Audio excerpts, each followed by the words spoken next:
بسم اللہ الرحمن الرحیم۔ السلام علیکم۔ اذان کا جواب دینے والا جادو سے محفوظ۔ جو شخص اذان کا جواب دیتا ہے اللہ تعالیٰ اس کو 3 نعمتیں عطا کرے گا۔ پہلی نعمت، اللہ اس کی نسلوں سے نماز اور سجدے نہیں چھینے گا، اس کی نسلوں میں عبادت دے گا اور اپنے نام کی محبت دے گا۔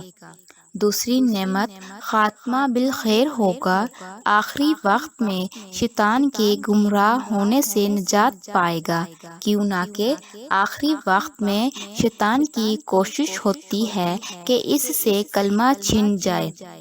تیسری نعمت، ایسا شخص نظر بد، جادو، سفلی عمل، بندش والا عمل اور شیطان کے حملے سے ہمیشہ محفوظ رہے گا، اور دوسرے لفظوں میں اللہ اس سے عافیت نہیں چھینے گا۔